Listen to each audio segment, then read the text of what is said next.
शोक सागर से मुक्त होने के लिए सत्संग, भक्ति, विचार, संतोष, धीरज, ये सब संबल हैं, सहारा हैं।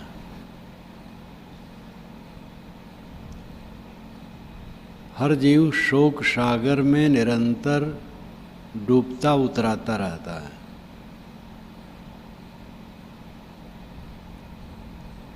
मन का नहीं होता है, जैसा मन चाहता है वैसा होता नहीं।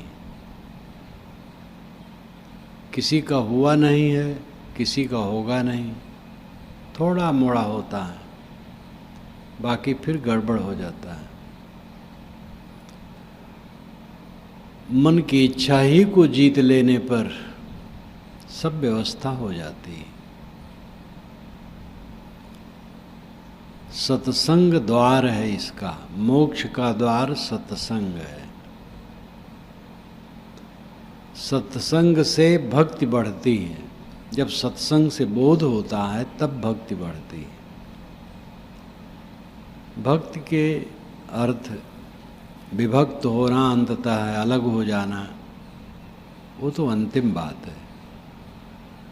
भक्ति का पहला अर्थ है रुझान, झुकाव, कल्याण के लिए झुकाव, कल्याण के लिए भावना।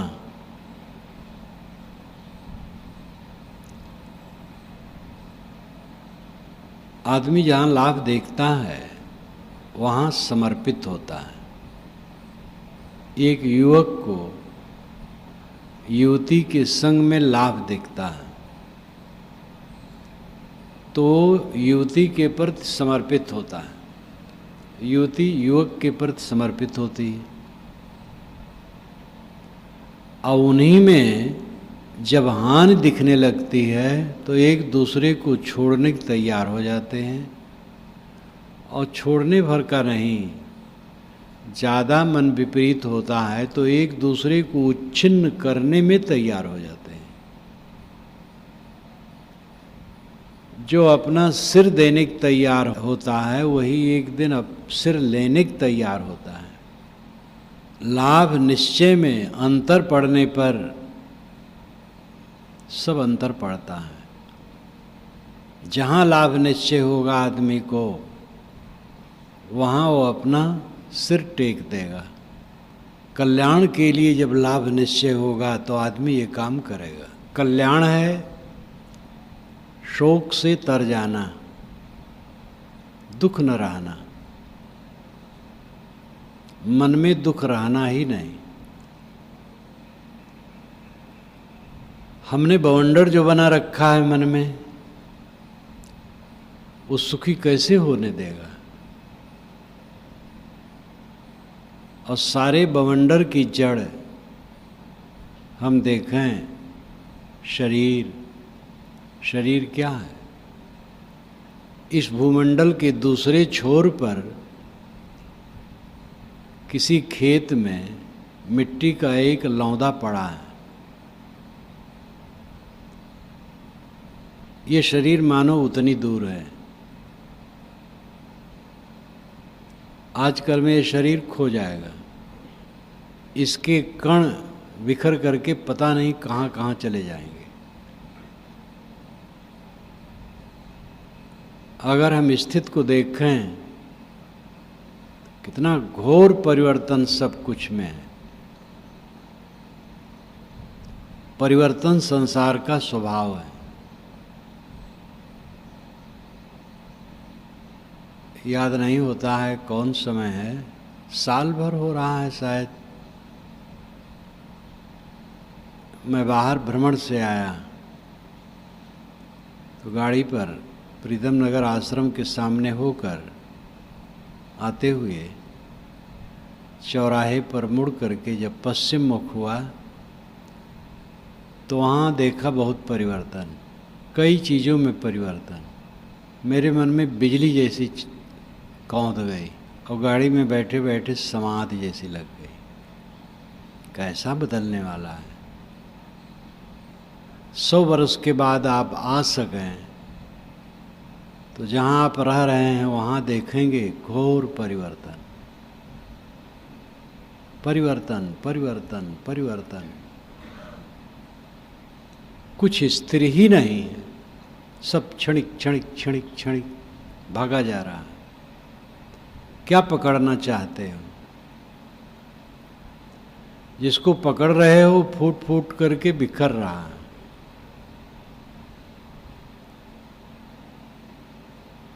ये बात विचार की धारा में आएगी। विचार की धारा जिसके चित्त में बहती है उसके चित्त में ये बात आती है। विचार की धारा तब बहती है जब श्रद्धा, भक्ति, सत्संग, स्वाध्याय ये सब किया जाए। श्रद्धा हो। जो कृतार्थ रूप हैं उनके प्रति श्रद्धा जब तक आपकी न होगी तब तक ये काम नहीं होगा। जो कृतार्थता की तरफ चल रहे हैं उन संतों सज्जनों के प्रति श्रद्धा नहीं होगी तो ये काम आपका नहीं होगा। सब काम के लिए एक सोसाइटी चाहिए।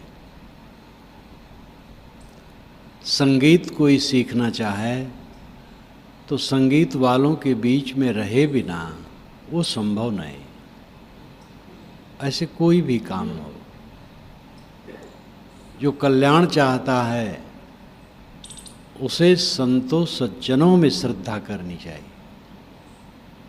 देखो यहाँ संत सज्जन बैठे, ये सब कल्याणकामी हैं, कल्याण चाहते हैं और अपनी शक्ति के अनुसार ये थोड़ा थोड़ा चल रहे हैं उधर।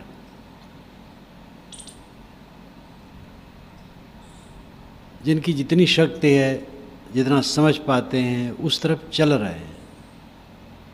इसलिए इनमें श्रद्धा रखने से, इनकी बातों से, इनके व्यवहार से आपको प्रेरणा मिलेगी। किसी को छोटा मत समझो, सब बड़े हैं। सबसे सीखो। दोष देखने की प्रवृत्ति हटाओ, सद्गुण देखो। और कोई दोष देखने की प्रवृत्ति रखे तो अच्छे संतों के पास जा करके भी उसका चित्त शुद्ध नहीं रहेगा। काम भर का दोष उसको दिखाई दे जाएंगे। स्फटिक शिला की दीवार हो, चींटी रेंगेगी तो खोजेगी छेद कहाँ है। चिकनाहट से उसे मतलब नहीं है, छेद से मतलब है, जहाँ जगह बना सके। कालुष्य भरा मन सब में दोष देखने की प्रक्रिया में रहता है।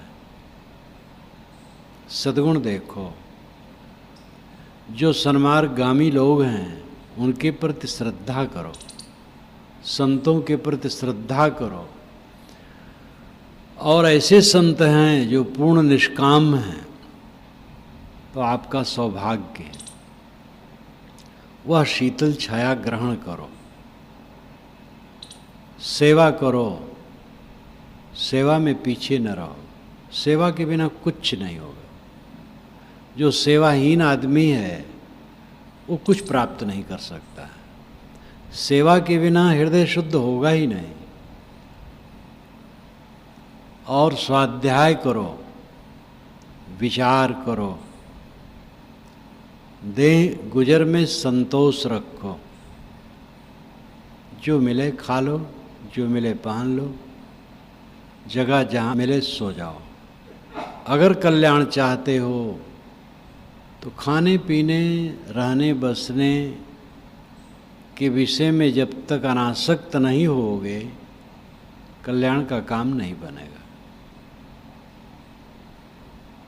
श्री विशाल साहब का प्रचार नहीं था, उस समय साधना तप में चल रहे थे। उस जमाने की याद करके हमें साहब बताए कि अब अगर मैं सोचूं कि ठीक से खाऊं, तो समय नहीं रहेगा। अब जाऊं भक्तों में रोज रोज भोजन बनाऊं, तो एक दिन बना के खा लेता, और उनके यहाँ से गेहूं चना जो मिल जाए थोड़ा सा ले लेता और चला जाता, एकांत में रहता। दूसरे दिन उसी को भिगा देता, कपड़े में बांध करके भिगा देता दूसरे दिन के लिए। तो दूसरे दिन जब भूख लगती, वो खिल गया रहता, उसी को खा लेता और कहीं कुआं से पानी निकाल कर छान कर पी लेता। कभी कभी कोमल कोमल पत्ते तोड़ करके चबा लेता और पानी पी लेता और साधना करता। उस समय की परिस्थिति थी वैसा, और उन्होंने ये बताया कि इस ढंग से मैं काफ़ी दिनों तक करता रहा। आज तो जो हम लोगों को सुविधाएं हैं, ये सब बात नहीं। जलपान है, दोनों टाइम गर्म भोजन है, निवास है, पानी है, बिजली है, पंखा है, कितनी सुविधाएं हो गई। इन सुविधाओं में रह करके फिर कल्पना न हो कि ये चीज़ मिले वो चीज़ मिले, जो सहज मिले बहुत है। संतोष, जीवन गुजर में संतोष, निर्वाह में संतोष। और जहाँ कुछ लोग हैं, कुछ लोग क्या एक के बाद दूसरा है, तो उसी में सबको आँख है, कान है, जबान है, देखेंगे, सुनेंगे, कुछ बोलेंगे, उसको सह लेना चाहिए। सबकी समझ एक समान नहीं होती, सब सम्यक विचार नहीं कर पाते हैं। इसलिए उसमें क्षुब्ध न हो। चाहे गृहस्थ लोग घर में हों वह, और चाहे साधु लोग साधु समाज में हों वह, मनुष्यों के बीच में सब रहते हैं। और मनुष्यों का विचार, संस्कार सब अलग अलग है, क्षमता अलग अलग है, बुद्धि अलग अलग है। जैसे वो समझते हैं वैसे बोलते हैं, कहते हैं, सब सबको समझ कहाँ पाते हैं। कितने अति निकट रहने वाले नहीं समझ पाते हैं। ईसा के 12 शिष्यों में एक शिष्य ईसा के साथ रहता था, लेकिन नहीं समझ पाया और अंत में रोया, बहुत रोया। बलवंत सिंह, जो गांधी के शिष्य समझो, वो कोई दीक्षा थोड़े देते थे, लेकिन उससे बड़ी शिष्यता क्या है जो समर्पित थे। बलवंत सिंह, उन्होंने किताब लिखी है। वो गायों के प्रबंध में रहते थे, तो वहीं से चिट्ठी लिखें और हाथों भिजवाएं। जैसे यहाँ ही है, भंडारघर में कोई हो, चिट्ठी लिख के हमारे पास भेजे। तो उनका तो परिसर बहुत विशाल था गांधी जी का। तो एक बार पत्र लिखा, हाँ हाँ आप तो बैठे हैं ना इसी जगह जहाँ पानी नहीं चूता है, गायें जहाँ हैं वहाँ देखो तब पता लगेगा। एक बात लिखें जो नहीं लिखना चाहिए, दूसरे ढंग से लिख सकते थे। बाबू, यहाँ पानी कुछ चूता है, पशुओं को परेशानी है। आप तो करुणाशील हैं, जानेंगे तो करेंगे। अब ये कितना सुखद हो। हाँ हाँ आप बैठे हैं तहाँ तो पानी नहीं चूता है ना। गांधी जी पत्र पाएं, उनको उत्तर दें, प्रबंध करवाएं। और ऊंच नीच कुछ कुछ हो, अब इसका मतलब नहीं उनका समर्पित भाव नहीं था, समर्पित भाव था, स्वभाव था, कमजोरियां थी, त्रुटियां थी। जब उनको गोली लगी दिल्ली में तो उन्होंने लिखा है कि मैं परेशान हुआ, लेकिन सोचा दिल्ली जाऊंगा तो उनकी लाश तक मुझे प्रवेश मिल नहीं पाएगा, कौन जानेगा। वो नहीं गया। उसके पश्चात वो घर चले गए थे। घर से वर्षों के बाद जब आए आश्रम में सेवागांव महाराष्ट्र, तो वो लिखते हैं कि जहाँ वो बैठते थे मैं भारा के गिर पड़ा, अब फूट फूट के रोने लगा और कल्पना करने लगा, बापू मैं आपको समझ नहीं पाया, आपके पास रह करके जो समझना चाहिए आपको नहीं समझ पाया, अब समझ में आता है। तो ये मन ऐसा है, अपने मन पर सबको अहंकार है कि हमारी समझ अच्छी है, लेकिन पर्दे पर पर्दे इतने हैं कि अपने मन को समझ लिया वो धन्य हो गया।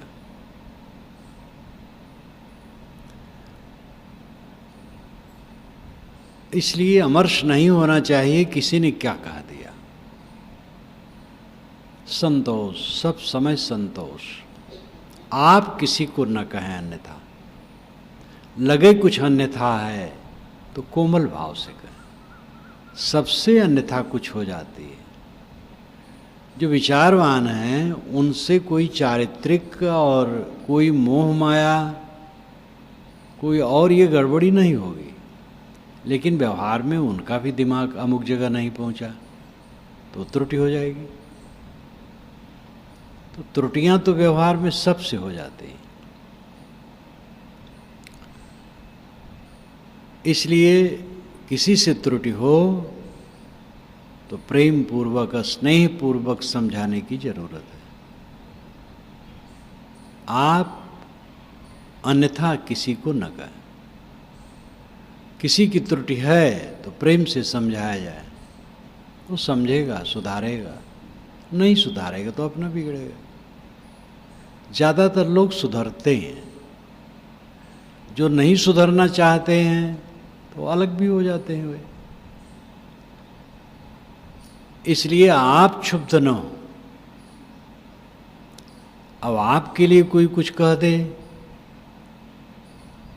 तो उसमें क्षुब्ध न हो, किसी की त्रुटि को देख करके आप क्षुब्ध न हो। अब आपको कोई कह दे तो कह देने के नाते क्षुब्ध न हो। उद्वेग, अपने उद्वेग को देखना साधना है। अनुकूलता मिली तो मन में जो राग उत्पन्न हुआ ये एक अनुकूल उद्वेग है और ये कमजोरी है। अनुकूलता कितने क्षण का है। हीरों की बुरिया बुरिया हमारे सामने कोई लाके रख दे, क्या मतलब होगा। कितने समय तक उसका हमारा संबंध है। लाखों लोग हाथ जोड़ करके वंदना करें, कब तक उसका संबंध है। सब क्षणिक, क्षणिकता का प्रवाह सर्वत्र बहता है, कहीं कुछ स्थिर नहीं है। इस विचारधारा में निरंतर प्रवाहित रहे तो मन में काई जमेगी नहीं। अपने करने से होगा, कोई कर नहीं देगा।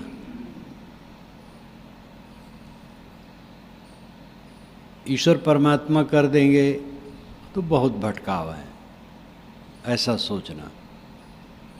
गुरु कर देंगे, गुरु तो कर रहे हैं और क्या कर देंगे। संत गुरु जो कर रहे हैं, बता रहे हैं, सिखा रहे हैं, आधार दे रहे हैं, इससे अधिक और क्या कर देंगे।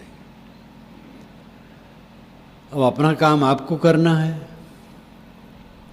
एक मकान में आप बंद हैं, बाहर से ताला लगा है, भीतर से ताला लगा है, तो बाहर वाला बाहर का ताला खोल देगा, भीतर से जो ताला लगा है उसको आपको खोलना पड़ेगा।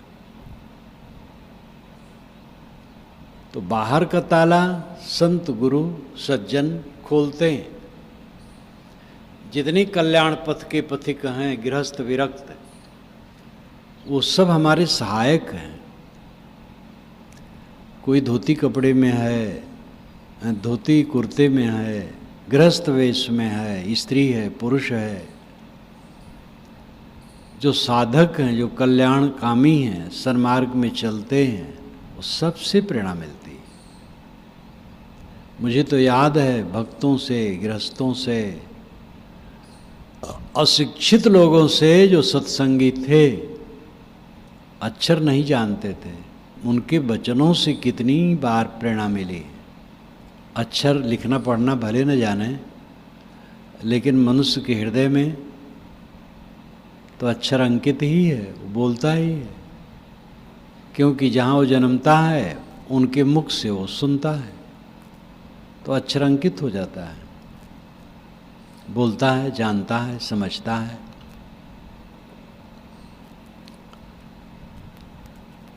केवल कागज पढ़ने से विद्वान कोई नहीं होता है, जीवन भर तो पढ़ाई चलती है। पहले पढ़ाई लिखाई नहीं थी, कोई जमाना था, ये माना जाता है कि वैदिक युग का आरंभिक रूप पढ़ाई लिखाई का नहीं था। पढ़ना लिखना दोनों नहीं जानते थे, स्फुरणा उठती थी अंदर, काव्य बन जाता था और गाते थे। दूसरे जिज्ञासु शिष्य सुन करके याद कर लेते थे, वो भी गाने लगते थे, अनुश्रुत में चलता था। तथागत बुद्ध की वाणी कई सौ वर्ष लोग सुन सुन करके पाठ करते थे। महावीर स्वामी की वाणी तो 1000 वर्ष तक सुन सुन करके ही मनन चिंतन करते रहे, तब लिखा गया। उसके बहुत बाद हजरत मोहम्मद हुए तो हदीस लिखे गए, हदीसें लिखी गई, और बहुत हदीस हैं, और वो लिखी गई और बहुत पीछे सुनी गई। इसलिए हदीस में हर संदर्भ में लिखा रहता है, ऐसा मैंने अमुक के द्वारा सुना, कि उन्होंने उनसे सुना था। और त्रिपिटक में भी कुछ ऐसे ग्रंथ है जिसमें बारंबार आता है कि उन्होंने उनसे कहा था, ऐसा ऐसा सुना है। तो पहले ज़माने में पढ़ना लिखना नहीं था। वैदिक युग के आरंभ काल में और बहुत समय तक पढ़ना लिखना नहीं था, लेकिन वैदिक युग के उत्तरार्ध में लिखना पढ़ना लोग जान गए थे, लगता है। कुछ लोग इतिहासक कहते हो वेद के ऋषि कुछ नहीं लिखना पढ़ना जानते हैं, लेकिन अथर्व वेद में आरिख आरिख बात आई है, शायद है अथर्व वेद का मंत्र है, आरिख आरिख।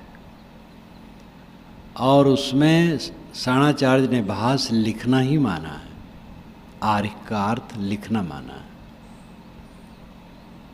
और जैसा वो कथन है वो लगता भी है कि लिखना है।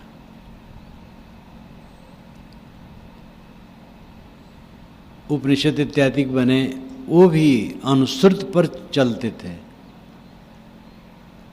लेकिन फिर लिखा गया मनुष्य का हृदय ज्ञान का सागर है, ज्ञान की शक्ति उसमें है, और देख सुन करके सब ज्ञान बढ़ता जाता है। इसलिए कौन पढ़ा है कौन नहीं पढ़ा है इससे बड़ा महत्व नहीं, कैसा समझता है, कैसा करता है, कैसा चलता है, इसका महत्व है। कम पढ़ा, ज़्यादा पढ़ा, न पढ़ा, बहुत पढ़ा, ये सब में कोई बड़ा भेद नहीं। जो ठीक से जाने, ठीक से करे, ठीक से चले, वही बड़ा है। तो परमार्थ पथ के पथिकों से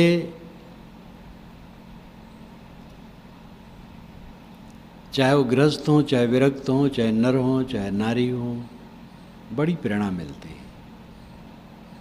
इन हंसों में जिसको श्रद्धा नहीं होगी वो बह जाएगा। संत समाज में भक्त और विरक्त, गृहस्थ विरक्त सब आ जाते हैं। जो कल्याण पथ के पथिक हैं उन सब का समूह संत समाज है। और उनमें जिसको श्रद्धा नहीं होगी वो बह जाएगा। उन्हीं में जो त्रुट देखने लगेगा वो अपने पैर में कुल्हाड़ी मारेगा। इसलिए संत समाज में श्रद्धा रखो। अगर शोक सागर से तरना है तो पहला काम है संतों में श्रद्धा रखो।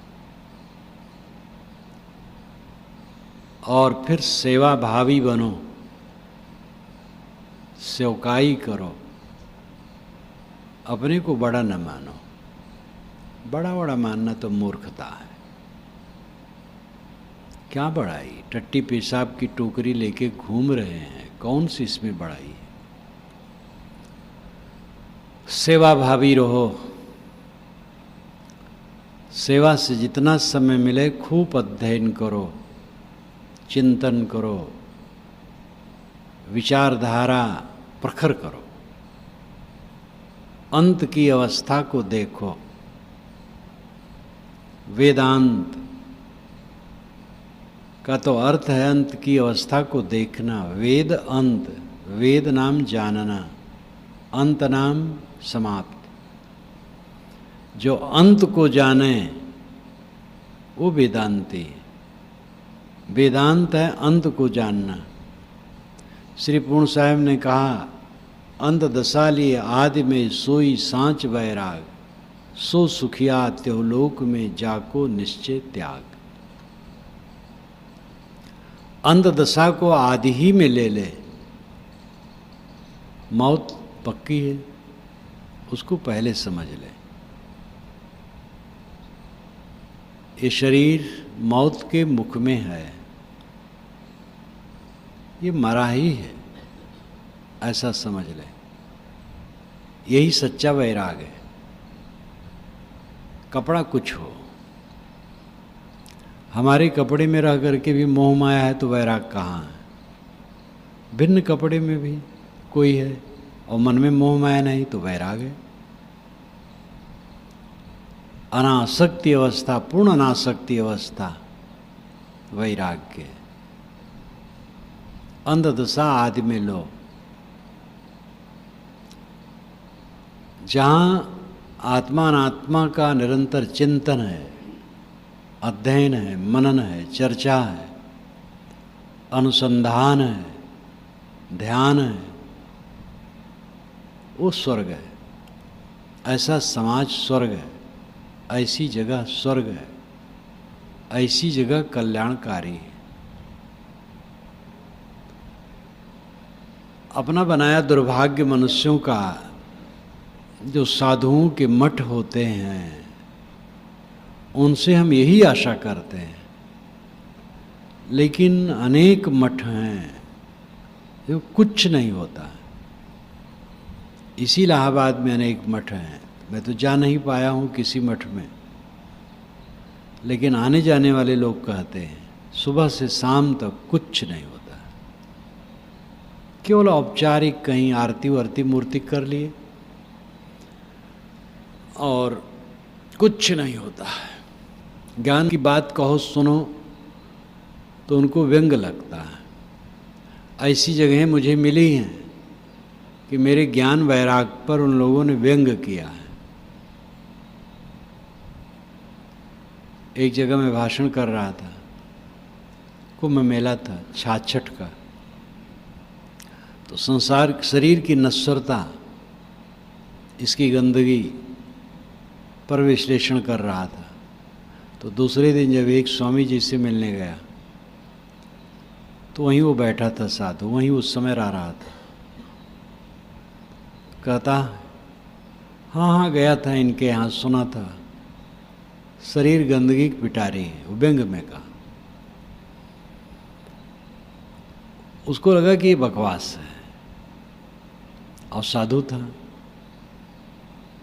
तो ऐसे ऐसे साधु हैं, ज्ञान पर व्यंग, वैराग पर व्यंग, एकांत सेवन पर व्यंग, अध्ययन पर व्यंग, समाधि पर व्यंग। अब उनके लिए क्या कहा जाए। हजारों हजारों मठ हैं जिसमें कुछ नहीं होता है।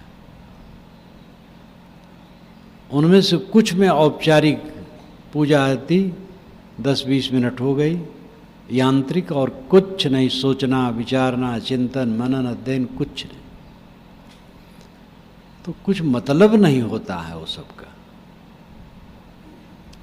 जहाँ संत आश्रम हो वहाँ पर नियमित अध्ययन, मनन, ध्यान, चिंतन, विचार, सत्संग, चर्चा, धुनते रहो मन के विकारों को। निर्णय, पहली बार मैंने देखा निर्णय पारखी संतों में। पहले तो सुना, संबंधियों में से एक सज्जन थे जो वैष्णव संत की सेवा करते थे, पारखी संत की भी करते थे, हमारे गुरु जी की भी करते थे। नौजवान थे इस समय, अभी बूढ़े हैं वो होंगे। उन्होंने बताया, परिचय दिया और बड़ाई की। फिर पुस्तकें मिली, उससे कुछ पता लगा और कुछ समझ में आया कि ये संत अच्छे होते हैं, इनका विचार अच्छा होता है। एक जगह गुरु जी मिले संयोग से, तो उनसे जो बात हुई उसमें मन बहुत रमा। हमारे गुरु जी जिज्ञासुओं के लिए बहुत बढ़िया उपदेश करते थे। फिर मैंने कहा, गुरु जी आप हमारे घर आइए। तो 10-5 दिन के बाद आए। श्री विमल साहब अभी जीवित हैं, यहाँ आते हैं, वो उनके साथ थे, एक जने रहे। दिन भर भोजन बनाए गए, खाए, शिक्षा उपदेश किए। दूसरे दिन चलने लगे तो उन्होंने कहा, मैं तुम्हारे यहाँ आया, अब तुम मेरे यहाँ हो। उसके पश्चात बड़हरा आश्रम में सम्मेलन था। उस समय कहते थे भंडारा, देहात में भंडारा कहते। तो मैं गया, शायद एक अपना मित्र भी साथ ले गया। तो वहाँ पहली बार देखा निर्णय की बात। जहाँ दो बैठे हैं चल रहा है, हर बात में छान विचार, ये कैसे है, वो कैसे है। निर्णय की बात देखा, जगह जगह निर्णय की बात। छोटा समाज, हम समझते हैं कि ज़्यादा से ज़्यादा 200 लोग, 250 लोग, और फिर सत्संग के टाइम में तो 10-15। गुरुजी बैठे रहे अपनी चौकी पर, वहीं तो बैठे ही रहे, और नीचे बैठ कर के लोग पाठ कर लिए। फिर एक ने प्रश्न किया, मुझे याद है, सुख दुख का क्या स्वरूप है। एक संत ने प्रश्न किया तो साहब ने उत्तर दिया, मान्यता का स्वरूप है। तो लेकिन 2 दिन रहा, छोटा समाज रहा। अभी भी वो आश्रम है तालाब के ऊपर, चारों तरफ सुनसान आज भी है। आज भी वहाँ बिजली नहीं है।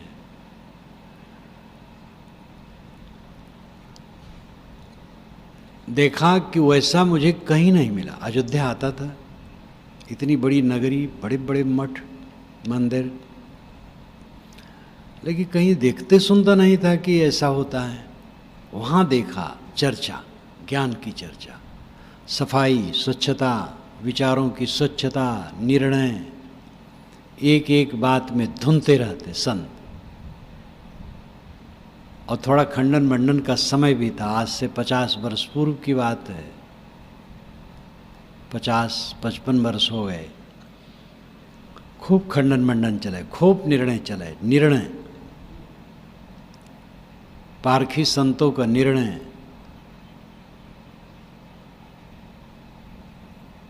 सत्संग चलते रहना चाहिए। जिस जिस बात में शंका हो जिज्ञासुओं को, जो अपने से बड़े हैं उनसे पूछते रहना चाहिए, जो पुराने हैं, अनुभवी हैं, जिनमें वाक् शक्ति है, बता सकते हैं। कुछ लोगों में तो बोध तो है लेकिन वाक् शक्ति उतनी नहीं है, तो उस प्रकार से वह व्यक्त नहीं कर सकते। जिनमें वाक् शक्ति हो, कुछ पुराने हैं, उनसे पूछें बच्चे, कोई बात हो, निर्णय करें, करावें, सेवा का काम कर लें, फिर निर्णय, सत्संग, साधना, अध्ययन, मनन, कुल मिला करके अपने को सब तरफ से छुड़ाना, इसी काम के लिए यहाँ सब आए हो। जो घर छोड़ के आए हो, वो जो घर में रहते हैं, वो दोनों इसी काम के लिए आए हैं। जो घर छोड़ के आए हैं, बड़ी वीरता है उनकी। ये छोटे छोटे बच्चे दुधमुहे जैसे, इसी समय में आग लगती है सांसारिकता की, और इसी समय ये बच्चे घर छोड़ करके विरक्त, कितनी बड़ी बात है। शिष्य समर्पित हो जाए गुरु को, कहा जाता है, उसका तो काम ही समर्पित हो, लेकिन गुरु को ज़्यादा समर्पित होना पड़ता है शिष्य के लिए। जो घर द्वार छोड़ के आया है, उसका माँ बाप, धन दौलत, रुपया पैसा, सब कुछ गुरु है। तो गुरु की कितनी बड़ी जिम्मेदारी हो गई।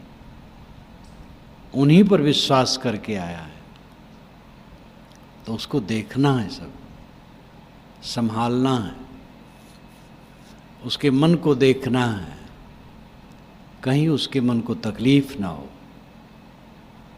क्योंकि सब तुरंत जीवन मुक्त हो जाते हैं। अरे सब तो क्या बिरले बिरले हो पाते हैं, धीरे धीरे पकते पकते आगे बढ़ते हैं। इसलिए किसी में कुछ कच्चाई देख करके झिड़कने की जरूरत नहीं, संभालने की जरूरत है। साधु भी एक दूसरे के पर ध्यान रखें। जो वरिष्ठ हैं, अब कहीं छोटे को देखे अन्यथा करते, बस मार बिगड़ गए, तो बिगड़ने से काम नहीं बनता। उसको सहारे से बताओ, वो सुधारेगा। कभी कटु न कहो, कभी उत्तेजना में न कहो। दूसरे में देख तो उसमें दोष है, अपनी भंगार देखो, तुम्हारे में दोष नहीं है, तुमसे गलती नहीं होती। जो अपनी गलती को देखेगा, वो दूसरे की गलती का वर्णन नहीं करेगा। हाँ है तो सुधार का राय बताएगा। अपने को देख लेने के बाद तो मर जाता है मन।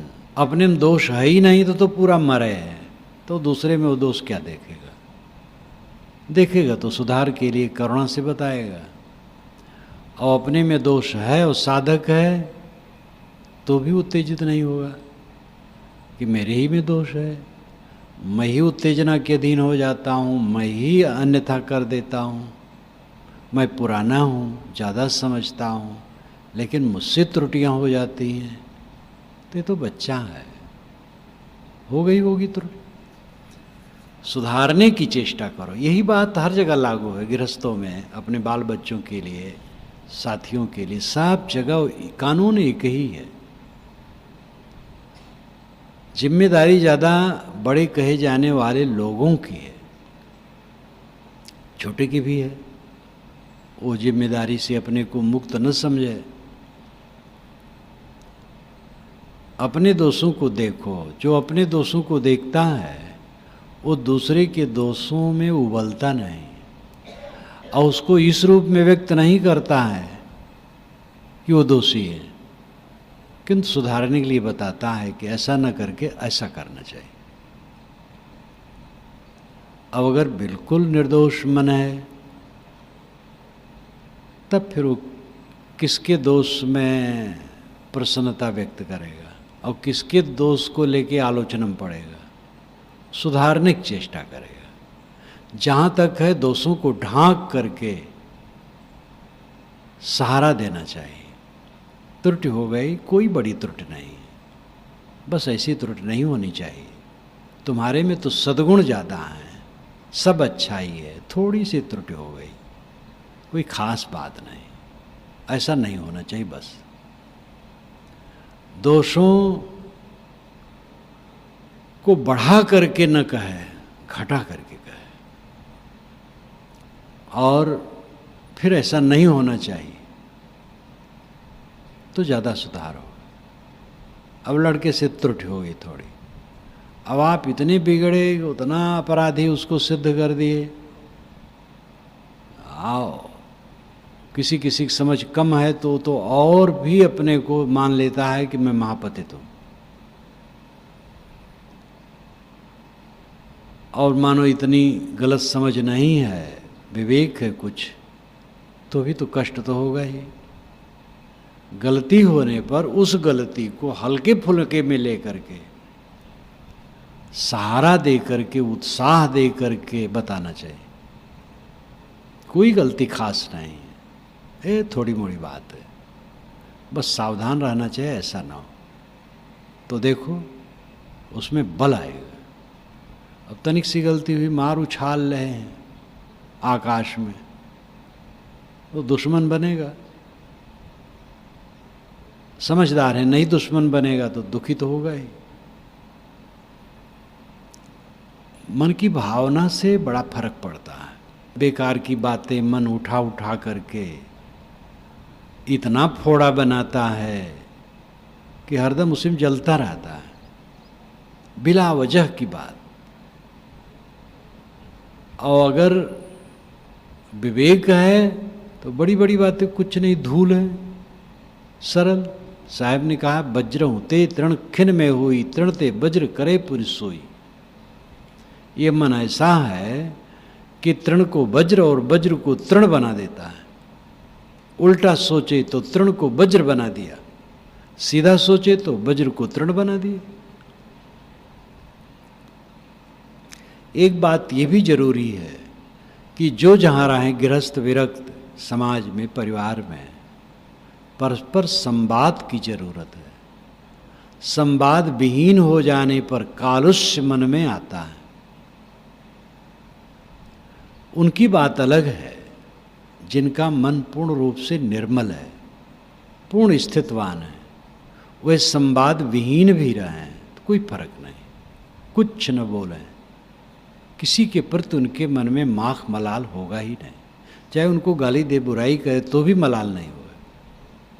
तो जो पूर्ण पुरुष है उनकी बात अलग है। लेकिन व्यवहार में उनको भी तो ये देखना ही पड़ेगा, किसी से बातचीत करके उसके मन को जाना जा सकता है। अगर व्यवहार सामने है तो व्यवहार सबके सामने कम बेस होता है। पारस्परिक संवाद छूट जाने पर विकार पैदा होता है। पति पत्नी अगर बात नहीं करते हैं तो दोनों में पर्दा पड़ेगा। बात करें, हंसें, बोलें तो मन की कुंडी खुल जाएगी। पिता पुत्र में बात नहीं होती है तो समझ लो दीवार बन रही है और बहुत दुखदाई होगी। बात होनी चाहिए। एक पिता पुत्र को मैं जानता हूँ, दोनों मित्र की तरह बात करते थे। रास्ता चलें, खेत जाएं तो बात करते करते, लेटें पास पास में, दोनों बात करते रहें, खाते समय बात करते रहें। इस प्रकार संवाद अखंड उनका चलता रहे। ये तो मेरे जीवन में भी रहा है। तो संवाद, अब वो व्यर्थ की बात हरदम करना इसका मतलब नहीं। उनकी तो आदत थी बात करने की, दोनों सरल हृदय थे, दोनों बतवाते रहते थे कुछ न कुछ, लेकिन अच्छा लगता था। मानो अतिरिक्त बतवाते थे। जो नहीं बात करते और गुब्बारा भरे रहते हैं वो तो बहुत खराब है। उनसे तो अच्छे थे, सरल थे। लेकिन बहुत बतवाते रहने की जरूरत नहीं कि बातें बात में समय बर्बाद करते रहो। समय समय से पिता पुत्र में संवाद होना चाहिए, बातचीत होना चाहिए, हंसना बोलना चाहिए, भाई भाई में, गुरु शिष्य में, साधक और जो साथ में है उनसे। मर्यादा की दृष्टि से गुरु और शिष्य का संबंध होता है, और साधक होता है और एक वरिष्ठ होता है। जहाँ बड़े बड़े मठ होते हैं वहाँ पर ये बात ज़्यादा आती है। जैसे कि अयोध्या है, कोई विवाद हुआ, कोई साधु जा कर के किसी बड़े महंत दूसरे महंत से कहता है महाराज आप हमारा निर्णय करवा दीजिए, तो वहाँ महंत जी के यहाँ मैं हूँ, नहीं बन रहा है, तो जिसके पास वो नालिश करता है वो कहता है तुम साधक हो कि शिष्य हो उनके? अगर उनसे दीक्षित नहीं है तो साधक हैं, और दीक्षित हैं तो शिष्य हैं, ये अर्थ माना जाता है। फिर तब बातचीत सुनते हैं, और उचित रहता है तो उनको बुला के समझाते हैं। बहुत मठ हैं वहाँ, तो ये सब बातें आती रहती, पंचायत होती रहती है, समाधान होता रहता है। तो साधक होता है और शिष्य होता है। जो अपने आप को किसी का शिष्य मानता है वो शिष्य है। जा मुख निर्णय लखे विशेष ते गुरुसम न और कोई लेख, ये राम रहस्य साहब पंचग्रंथी में कहे। जिसके मुख से विशेष निर्णय समझने में आया उसके समान गुरु कोई नहीं। एक गुरु है जो दीक्षा देता है, वेश देता है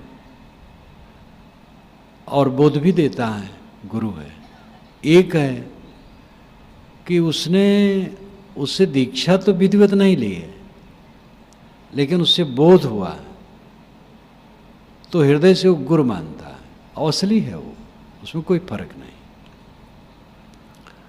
इसलिए शिष्य वह है जो शासन माने, शासन नाम उपदेश। अपने तरफ से कोई मानता है किसी को गुरु, तो उनका वो शिष्य है। तो शिष्य साधक कोई भी हो, गुरु हो, आधार देने वाला हो, उस सब में भी आपस में समय समय से संवाद होना चाहिए, बातचीत होना चाहिए। तो मन के गर्दा गुब्बार अगर हैं तो वो छट जाते हैं, नहीं हैं तो भी व्यवहार की बातों में कहना सुनना हो जाता है कि ऐसा करना चाहिए, ऐसा नहीं करना चाहिए, हो बात आ जाती है। ये कानून सब तरफ लागू है। नेताओं में जहाँ आपस में बात नहीं होती है वो पार्टी टूटती है। कोई भी कंपनी है, आपस में बात बंद हुआ कंपनी टूटेगी। इसलिए व्यवहार में वार्ता की जरूरत है, आपस में बातचीत होती रहे। निर्मल मन सब के लिए साधन है।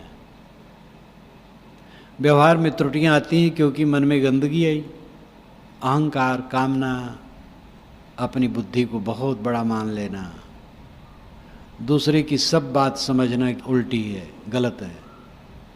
ऐसी बुद्धि वाले को तो कभी शांति नहीं मिलती। कुछ लोग ऐसे बुद्धिमान होते हैं, वे मानते मेरे समान बुद्धि किसी की नहीं, और जो मैं करता हूँ वही ठीक है, दूसरे जो करते सब गलत करते हैं। उनको कभी चैन नहीं मिलता। इसलिए अपनी बुद्धि घमंड छोड़े, विनम्र हो। सबके पास बुद्धि है। जिनके पास कम बुद्धि है वो भी कभी कभी ऐसा काम करता है कि बढ़िया रहता है, और बड़ी बुद्धि वाला भी भूल कर देता है। एक संस्मरण बहुत पुराना है, बुरहानपुर में स्वरूप साहब भंडारी थे, उनको मैं अच्छी तरह से जानता हूँ।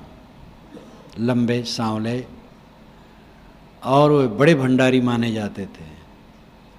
तो वहाँ के जो प्रमुख संत थे, महंत थे, उन्होंने कहा कि भाई हमारा कल भंडारा है, तो फिर ऐसा भोजन बनाओ कि कहीं त्रुटि न हो, सब बढ़िया रहे। तो आप वो लगे, उनको स्वाभिमान भी था, स्वाभिमानी भी थे वो। अब ऐसा गड़बड़ाया खास खास चीजें गड़बड़ा गई, कहीं नमक ज़्यादा हो गया तो कहीं जल गया तो कहीं क्या हुआ। ये घटना बहुत पुरानी है। अब क्या करें, लोग कुछ कहते सुनते भी नहीं बने। आओ, उसमें बड़े माहिर थे लेकिन त्रुटियां हो गई। तो बड़े बड़े लोगों से भी त्रुटियां होती हैं, साधारण लोगों से भी अच्छाइयाँ होती हैं। अपनी बुद्धि का घमंड बहुत दुखदाई है। इच्छा, कामना, अहंकार तो जलाते ही हैं। अपने मन के कूड़े कचड़े सबको जलाते हैं। अपने मन के कूड़े कचड़े जल जाएं तो जलने कोई बातें नहीं। यही तो कि साथ वाले अमुक ने त्रुटि कर दी, सुधार लेगा, बता दो। सबसे त्रुटि होती है, जलने की क्या जरूरत है, आराम से बता देना चाहिए। अपने को संभालो, अपनी उत्तेजना को देखो। अनुकूल उत्तेजना, प्रतिकूल उत्तेजना सब बंधन है। अनुकूलता मिलने पर जो मन में एक संवेदना उत्पन्न होती है अनुकूलता के विषय में, वो भी उत्तेजना है, वो भी नहीं होना चाहिए। अनुकूल मिला चला जाएगा, क्या उसमें माया देख कस रहे हो भूल, जैसे बनस्पत रही है फूल। साहब ने तो कुल्हाड़ा मारा है हर जगह, माया देख करके कैसे भूल रहे हो। ये तो बनस्पत के फूल जैसे हैं। टेसु फूला दिवस 10 खंखर भया पलास। 10 दिन के लिए फूला, फिर पलास खंखर, फूल झड़ गए। कितने दिन की माया है, कितने दिन का चौधराना है। ये गुरुआई मान थी, प्रधानी मंत्रित्व पद, प्रधान मंत्रित्व पद, राष्ट्रपति पद कितने दिन का है। संयोग, दौड़ना घूमना चलना फिरना कितने दिन का है। एक दिन आ सकता है जब मैं उठ बैठ न पाऊं। सब कुछ क्षणिक क्षणिक क्षणिक। किस चीज में भूल रहे हो, माया देख कस रहे हो भूल, जैसे बनस्पत रही है फूल। ये 4 दिन का पेखना है, फिर अंधेरी रात।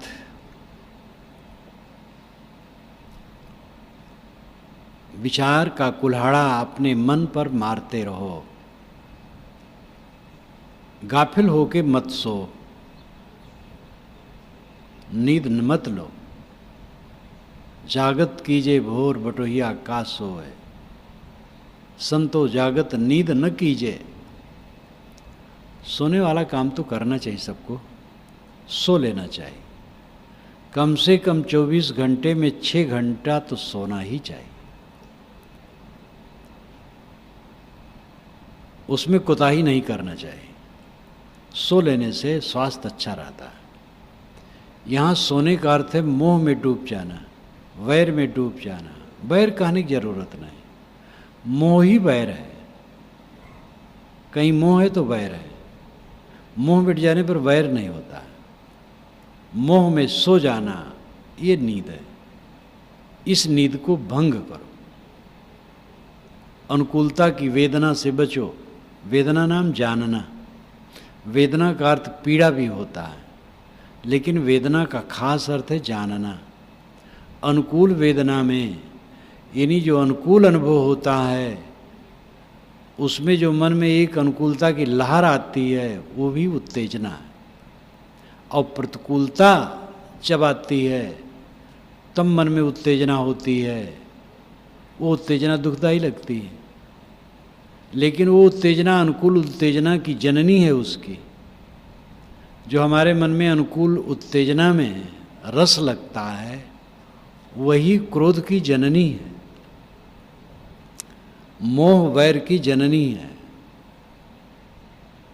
अगर अनुकूल वेदना में हम न उलझें तो प्रतिकूल वेदना में नहीं उलझेंगे।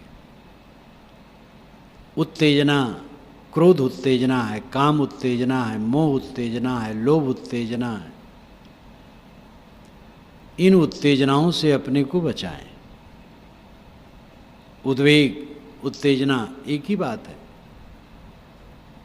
उद्वेग, उत्वेग, ऊपर उठा हुआ वेग, मन का वेग जब ऊपर उठ गया, ओवरफ्लो हो गया, उद्वेग। सारी उत्तेजनाओं से अपने को मुक्त करो। यही जीवन मुक्ति स्थित है। जितने लोग बैठे हो सब जीवन मुक्ति में पहुंचो। अगर जीवन मुक्ति में पहुंचोगे तो वही रहेगा, साथ और कुछ रहेगा नहीं। और जिसको लेकर के पकड़ के हम बैठे हो, कुछ रहने वाला नहीं। एक सपना है, सपना चल रहा है। अभी 6 महीने के पहले यहाँ घास फूस पेड़ पौधे थे। केला, जहाँ मैं बैठा हूँ यहाँ केले खूब लगे थे, और हमारे दाहिने और सामने तरफ नींबू के पेड़ थे, आगे और घास फूस। आज ये सभागार है। कैसा बदलने वाला है। अभी मेरा शरीर छूट जाए, इस सभागार से उठा करके कहीं गड्ढे में डालोगे और छुटा ही है, उसमें देरी क्या है। कहीं से हमारा संबंध नहीं है, असंबंध, अकेला। ये जीव अकेला है। अपने अकेलेपन का निरंतर अनुभव करो, उसी में फलेगी जीवन मुक्ति।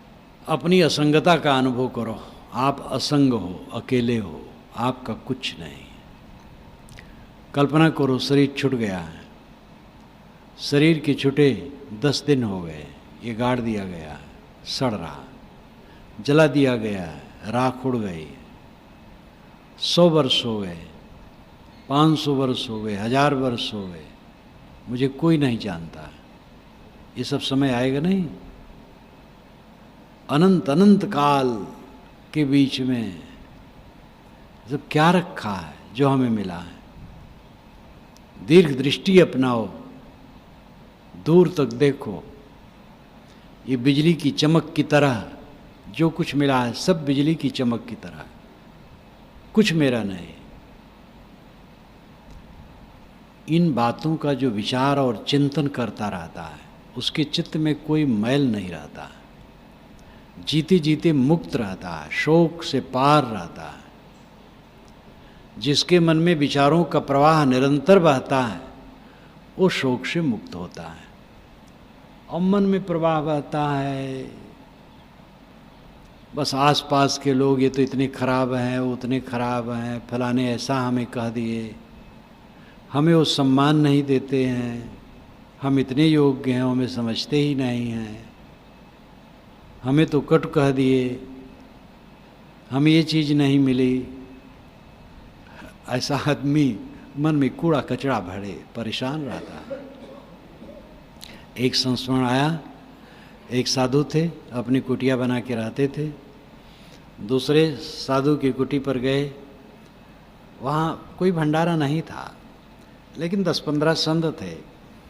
तो मैंने थोड़ा भंडारा रूप दिए।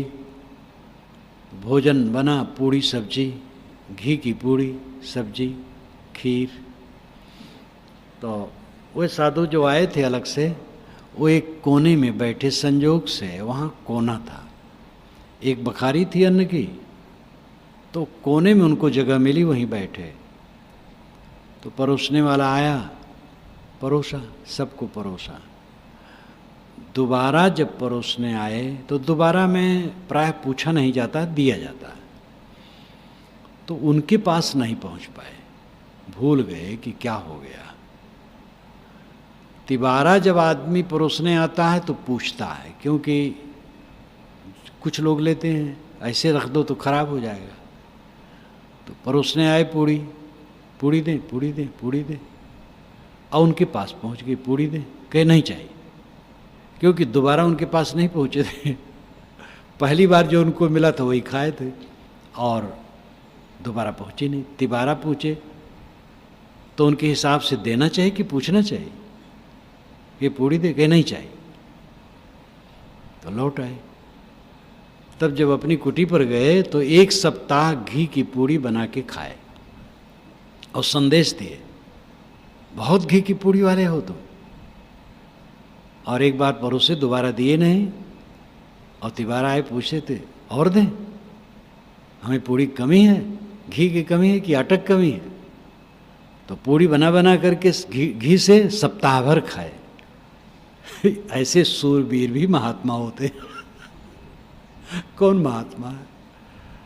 महात्मा होए, कोई महात्मा है तो मूर्खता की बात, अपने सोचे हम महात्मा है। अरे मनुष्य हैं, कोई कहे महात्मा हो उसकी बात है। अब कितने भोले संत हैं, कहते हैं हम 4 महात्मा आए हैं, ये नहीं कहना चाहिए। 3 महात्मा आए, उनके साथ मैं भी आया हूँ, ये कहना चाहिए। ऐसे भी सरल महात्मा होते हैं, वो बुलाए हैं दर्शन देने जाना है, ऐसा कभी नहीं कहना चाहिए, मिलने जाना है। एक बार एक भक्त हमसे पूछे, छत्तीसगढ़ जाना था, 15-17 वर्ष हो गए, तो साहब कितने लोग जाएंगे? तो मैंने कहा 15 संत करीब करीब जाएंगे, मैं भी साथ में जाऊंगा। तो हंसने लगे, कहे साहब आपके साथ में हुए लोग जाएंगे कि आप उनके साथ में जाएंगे? हमकी बात एक है। 15 संत हैं, सब जाएंगे, मैं भी साथ में जाऊंगा। तो मेरे साथ में 15 लोग जाएंगे, खाना बुरा नहीं है, लेकिन न कहे तो अच्छा है। मैं ही साथ में जाऊंगा कहे तो क्या बुरा है? तो ये तो बोली बानी की बात है। मन निर्मल भी रहता है, लेकिन अनाड़ीपन से कह देते हैं हम 4 महात्मा आए हैं, अनाड़ीपन से कह दिए। बोली बानी को उतनी अकल नहीं है, तो बोली बानी में भी संभालने की जरूरत है, समझने की जरूरत है। कुल मिलाकर के शोक सागर से मुक्त होने के लिए विचार की धारा चित्त में निरंतर चलनी चाहिए। उसके लिए साधु संगत, सेवा, भक्ति, अध्ययन, मनन और व्यवहार में परस्पर संवाद। लड़का नहीं बैठना चाहता, प्यार दो, विश्वास दो, ऐसा बर्ताव करो जिससे उसके मन में प्रेम जग जाए और आपके पास बैठना शुरू करो, बात करो। शिष्य, गुरु, गुरु भाई, जो लोग हैं उनके पास बैठो, बैठाओ और बातचीत समय से करते रहो। मन निर्मल रहेगा। अवंत में तो व्यक्तिगत अपना मन है, कोई कितना करता है उसकी जिम्मेदारी है। विचारों के, सुंदर विचारों के प्रवाह से अपने मन के मैल को निरंतर धो करके स्वच्छ रहो और इसी जीवन में शोक से मुक्त रहो, शोक सागर से पार रहो। पहले के ऋषि मुनियों ने यही बताया है, आज भी संत यही बताते हैं और इसी रास्ते में हमारा मंगल है।